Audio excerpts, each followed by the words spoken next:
Hello and welcome to the class. I'm so glad you're here. I'm really looking forward to making maps with you over the coming weeks, and we're going to start today. We're actually going to start making a map as soon as today.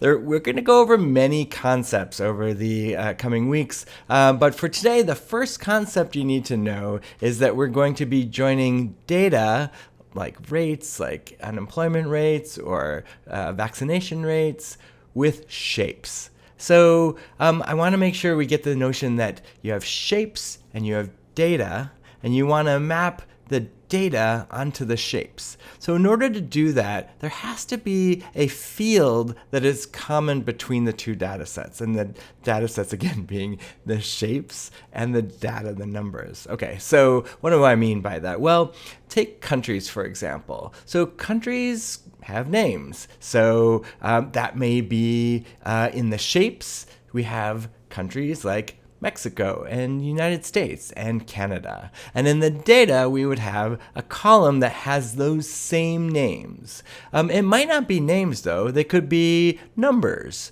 identifiers, right? Country numbers or IDs. But the point of this is that in both sets, in the shapes and in the data, we have to have these common values. That doesn't mean that the column name or the field name has to be the same. One could be country and one could be CTRYID. But underneath those field names, the values need to match so we can join the data to the shapes. Okay, let's get started. So let's go get our data. So I want the US unemployment rate by state. And I'm just going to Google that. And the first thing that comes up for me is from the Bureau of Labor Statistics, which is a trustworthy website. It's a government website for this kind of data. And here we have it. This is the unemployment rate for every state in the United States. And this is the latest data that we have available. And if you read the notes on this page, all these numbers are the percentage of the workforce that's unemployed. And that's what we want. There's no obvious way here to download this data. So I'm going to give you a link for this in a minute. So you can just stand by. But here's how I did it. I just copied this all down to the bottom, to the last number here, and just did edit copy. And then I started a new Google Sheet, and you can do that in a new tab just by typing sheets.new. And I'll name this, once it loads, US unemployment. And then I can just edit, paste right into here. Boom. And there it is. So this actually worked. It doesn't always work this easily, but this time it did, which is great. And then, so I have all of the values, looks good. And I'm going to say File, Download, and save it as a comma separated values file, which downloads to my downloads folder. So you can actually get this same file just by going to bit.ly/mapping-data-1. And so that's that same CSV. And so you have it. Okay, now let's map this. To do that, I'm going to go to Datawrapper. First, I'll open a new tab and go to datawrapper.de. And here we are. And then you'll want to log in if you're not logged in already using the login button here. And then just use the way that you logged in. I log in with email. So I'm all logged in and I want to create a new map. So I'm going to click on Map over here, create new map. And then we have three kinds of maps. We're going to be making a choropleth map. These are the kinds of maps you've seen. You can see here where you color the shapes according to the data. And that's what we want to do. We're going to color the United States, each state according to its unemployment rate. So I'm going to click on that.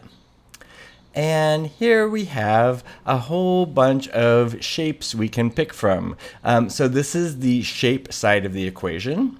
And we could do the countries of the world. If we clicked on the next one, here are the countries in Africa. And what we want is the USA states. And so we're going to click on that. If for some reason your particular country or the area that you want to map isn't on this list, there is a way to add it, and we'll talk more about that later in the course. But for now, we're just going to go with the United States because we have that, and it's already preloaded here. So here are the states in shape form. And I'm going to click on Proceed, and here they are. And now you can see that the state shapes here. This is the matching table for the state shapes, and each shape in this data set has a name.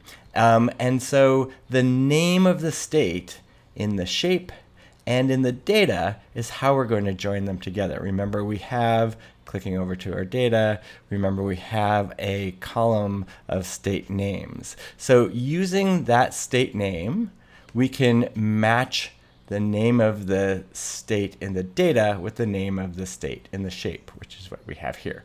So that's key. In fact, that's what it's called. It's called the key. It's the join key. And in this case, our join key is the state name. That's really important.